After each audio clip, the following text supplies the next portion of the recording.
दोस्तों नमस्कार, जोहार। चलिए जानते हैं झारखंड सूबा की ताज़ा खबरों को। लेकिन उससे पहले अगर आपने अभी तक इस चैनल को सब्सक्राइब नहीं किया तो सब्सक्राइब कर लें, जिससे कि आपको झारखंड सूबा की ताज़ा खबर रोजाना मिलती रहे।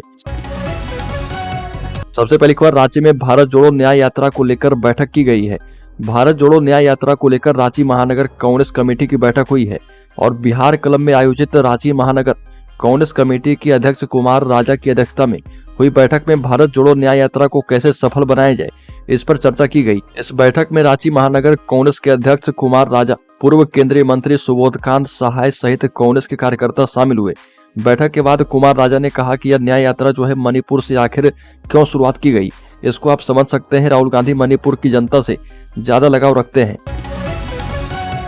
एक और बड़ी खबर, 5 दिनों की रिमांड में पूछताछ के बाद राहुल यादव को पुनः भेज दिया गया है जेल। साहिबगंज जिले में अवैध खनन से प्राप्त 1000 करोड़ रुपए से अधिक की राशि की मनी लॉन्ड्रिंग करने के मामले में फरार दाऊ यादव उर्फ राजेश यादव के बेटे राहुल यादव से ईडी ने 5 दिनों तक पूछताछ की है। पुलिस रिमांड अवधि पूरी होने के बाद उसे कोर्ट में पेश किया गया और जहां से उसे पुनः बिरसा मुंडा केंद्रीय कारा होटवार जेल भेज दिया गया है। कोर्ट की अनुमति मिलने के बाद ईडी ने 11 जनवरी को जेल से उसे अपने साथ ले गई थी। एक और बड़ी खबर, कोलकाता से रांची आ रही बस में लाखों की डकैती, अपराधियों ने यात्री को चाकू भी मारा। कोलकाता से रांची आ रही एक यात्री बस में तड़के भीषण डकैती हुई है। 4 हथियारबंद अपराधियों ने बस पर सवार कई यात्रियों से लगभग 20 लाख रुपए की रकम लूट ली। इस दौरान अपराधी ने एक व्यक्ति को चाकू भी मार दिया, जिसे इलाज करवाने के लिए हॉस्पिटल में दाखिल करवाया गया है। वारदात जो है रांची के दशम फॉल थाना क्षेत्र के नवाडी के पास हुई है। बताया गया कि अपराधियों ने हथियार के बल पर शिवम नामक यात्री से लूटपाट की है। ड्राइवर पर बंदूक के बट से हमला किया गया और बस को रुकवाया गया। अगली खबर, राम मंदिर के नाम पर भाजपा कर रही जनता को गुमराह, झारखंड की सीता बोली कि हम ही आएंगे आपके काम। भारतीय जनता पार्टी राम मंदिर का सपना दिखाकर जनता को गुमराह कर रही है। भाजपा कभी भी झारखंड का विकास नहीं चाहती है। उक्त बातें रामगढ़ के कुशमाहा बदरा मैदान में आयोजित खेलकूद कार्यक्रम में जामा की विधायक जो है सीता सोरेन ने कही है। और बता दें कि जामा विधायक सीता सोरेन ने कहा कि झारखंड यहाँ के आदिवासी एवं मूलवासी का राज्य है। झारखंड मुक्ति मोर्चा के सुप्रीमो शिबू सोरेन ने यहाँ के गरीबों के विकास के लिए आंदोलन करके अलग राज्य बनवाया और उसके बाद भी झारखंड का विकास होना भी बाकी है। झारखंड में बीजेपी ने कभी विकास होने नहीं दिया है। यह भी कहा कि जब से राज्य में हेमंत सोरेन की सरकार बनी है तब से विकास की गति तेज हुई है और हेमंत सोरेन राज्य के निचले तबके के लोगों तक सरकारी योजनाओं का लाभ पहुंचा रहे। बड़ी खबर, ईडी के सामने 20 जनवरी को बयान देंगे हेमंत सोरेन। 8वें समन के बाद हुए हैं तैयार। झारखंड के मुख्यमंत्री हेमंत सोरेन मनी लॉन्ड्रिंग के मामले में प्रवर्तन निदेशालय को अपना बयान दर्ज करवाने के लिए तैयार हो चुके हैं और हेमंत सोरेन ने ईडी के 8वें समन के बाद बयान के लिए अपनी रजामंदी दे दी है। बता दें कि ईडी के द्वारा 7वां समन जारी होने के बाद हेमंत सोरेन ने एजेंसी को पत्र लिखकर कार्रवाई की आलोचना की थी और पत्र में सोरेन ने समन को पूरी तरह से अवैध बताया था। मीडिया रिपोर्ट की माने तो झारखंड के मुख्यमंत्री हेमंत सोरेन ने रात में बताया कि ईडी ने 8वां समन जारी किया था और कहा कि ईडी के द्वारा भेजे गए पत्र में मुझे 16 से 20 जनवरी के बीच पूछताछ करने के लिए उपलब्ध रहने के लिए कहा गया है। एक और बड़ी खबर, सुरक्षा बलों से मुठभेड़ में भागे नक्सली, एरिया कमांडर को लगी गोली। झारखंड में नक्सली के खिलाफ सुरक्षा बलों को बड़ी कामयाबी मिली है। चतरा पलामू बॉर्डर पर नक्सल विरोधी अभियान में निकली चतरा पुलिस, सीआरपीएफ और जगुआर की संयुक्त टीम के जवानों की प्रतिबंधित टीएसपीसी नक्सली के साथ भीषण मुठभेड़ हुई। इस मुठभेड़ में सुरक्षा बलों को नक्सली के विरुद्ध बड़ी सफलता हाथ लगी है। इस एनकाउंटर के दौरान खुद पर पुलिस को भारी पड़ता देखकर नक्सली जंगल का लाभ उठाकर भागने में सफल रहे। इसके बाद से ही अभियान में शामिल सुरक्षा बल इलाके की घेराबंदी करने के बाद गहन सर्च अभियान चला रही है। बड़ी खबर, झारखंड में साइबर क्राइम पर सीआईडी का प्रहार, सील किए गए अपराधी के 8600 से भी ज्यादा बैंक खाते। बता दें कि झारखंड में कथित तौर पर साइबर अपराधी से जुड़े 8674 बैंक खाते सील कर दिए गए हैं। पुलिस को संदेह है कि वो इनका इस्तेमाल लोगों को झांसा देने के लिए कर रहे थे और सीआईडी के अधिकारी ने यह जानकारी दी है और बताया कि सबसे ज्यादा 2002 खाते देवघर जिले में, उसके बाद धनबाद में 1183 और रांची में 959 खाते सील किए गए हैं। झारखंड अपराध जांच विभाग के महानिदेशक अनुराग गुप्ता ने कहा कि हमें भारतीय साइबर अपराध समन्वय केंद्र से सील हुए बैंक खातों का विवरण मिला है और जिला और बैंक वार इनकी सूची तैयार की गई है। अगली खबर, झारखंड के उल्दा वैष्णो देवी धाम में भी 22 जनवरी को मनेगा दीपोत्सव। राम मंदिर में जलेंगे 1001 दिए। बता दें कि अयोध्या में 22 जनवरी को होने वाले राम मंदिर के प्राण प्रतिष्ठा उत्सव को लेकर पूरे देश में जश्न का माहौल है। देश भर के राम मंदिरों में इसको लेकर विशेष तैयारी की जा रही है। और इस अवसर पर गालूडी के उल्दा में स्थित वैष्णो देवी धाम परिसर में स्थित राम मंदिर में दीपोत्सव का आयोजन किया जाएगा और मंदिर कमेटी की ओर से 1001 दिए जलाए जाएंगे। इसके अलावा भजन कीर्तन का आयोजन भी किया जाएगा। वहीं मंदिर कमेटी के द्वारा मंदिर परिसर में HD डिस्प्ले स्क्रीन लगाकर इसके माध्यम से अयोध्या में राम मंदिर उद्घाटन समारोह को लाइव प्रसारण की योजना बनाई गई है। एक और बड़ी खबर, झारखंड में मालगाड़ी के 3 डिब्बे हुए बेपटरी, कई ट्रेनें प्रभावित। बता दें कि झारखंड के पूर्वी सिंहभूम जिले के टाटानगर यार्ड में तड़के एक मालगाड़ी के 3 डिब्बे पटरी से उतर गए, जिससे कुछ घंटों के लिए रेल सेवाएं प्रभावित हुई है। यह जानकारी जमशेदपुर में अधिकारियों ने दी है।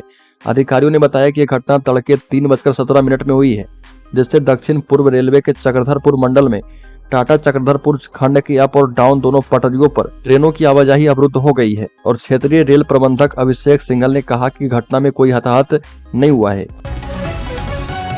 अगली खबर, झारखंड कर्मचारी चयन आयोग के उम्मीदवारों के लिए महत्वपूर्ण खबर है। आयोग ने JSSC पुलिस कांस्टेबल भर्ती 2024 के लिए 4000 से ज्यादा पदों पर भर्ती निकाली है, जिसकी ऑनलाइन आवेदन प्रक्रिया 15 जनवरी से शुरू कर दी गई है। इच्छुक और योग्य उम्मीदवार आयोग की आधिकारिक वेबसाइट jssc.nic.in पर जाकर ऑनलाइन आवेदन फॉर्म 14 फरवरी तक भर सकते हैं।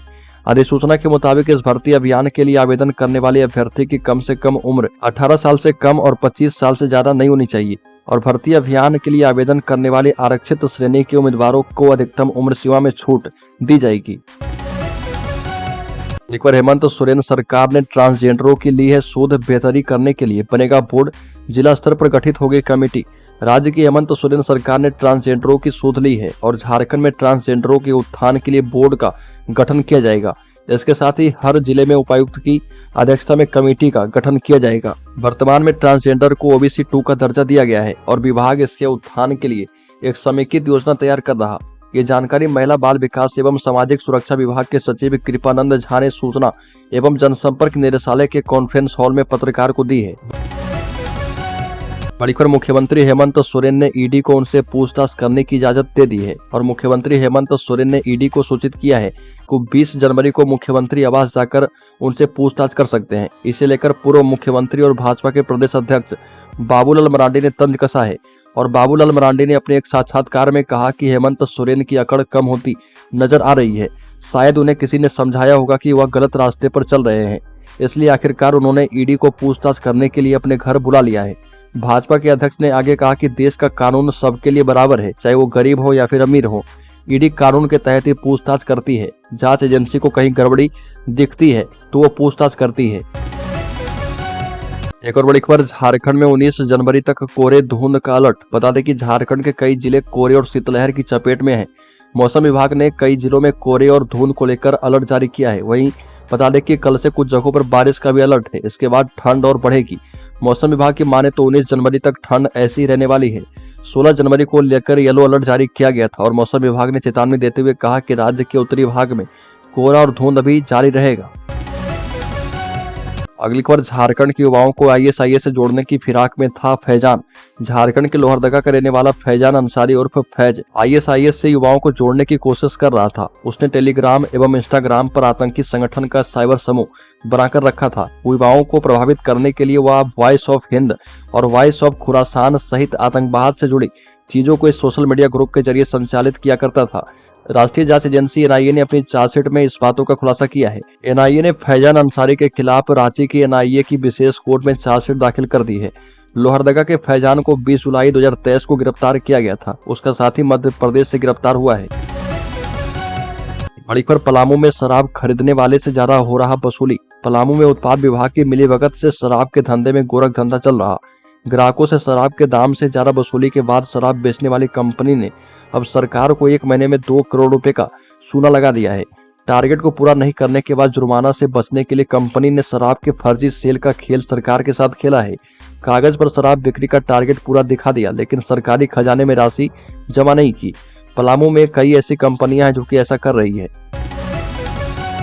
एक और बड़ी खबर, मुख्यमंत्री हेमंत सोरेन ED के 8 समन के बाद जमीन घोटाले से जुड़े मामले की पूछताछ के लिए तैयार हो गए हैं। मुख्यमंत्री ने अपना जवाब भेजा है। हेमंत सोरेन ने ED को बयान लेने के लिए 20 जनवरी को मुख्यमंत्री हाउस बुलाया है।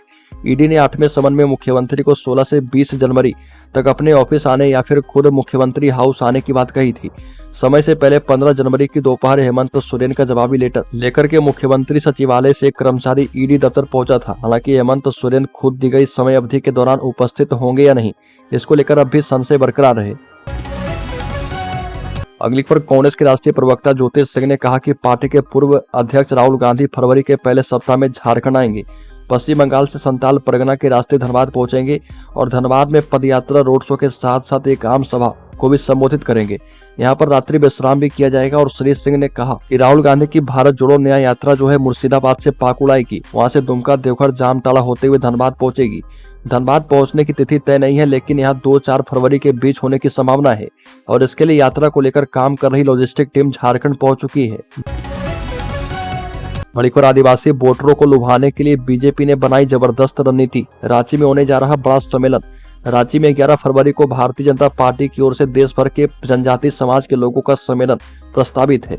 इस विशाल जनजातीय सम्मेलन के लिए भाजपा अनुसूचित जनजाति मोर्चा के पूर्वोत्तर राज्य के मोर्चा के अधिकारी, पदाधिकारी एवं प्रदेश मोर्चा के अधिकारी शामिल हुए हैं और बैठक में मुख्य रूप से भाजपा राष्ट्रीय महामंत्री मौजूद थे। और इस दौरान भाजपा ने कहा कि 3 राज्य के चुनाव परिणाम ने स्पष्ट कर दिया कि आदिवासी समाज ने पूरी ताकत और समर्पण के साथ ही दिल खोलकर प्रधानमंत्री मोदी एवं भाजपा के प्रति अपना विश्वास व्यक्त किया है। और ये भी कहा कि 75 वर्षों में पहली बार किसी आदिवासी समाज की बेटी को राष्ट्रपति बनाना और देश के सभी आदिवासी महापुरुषों का सम्मान करना ये पीएम मोदी ने ही किया है।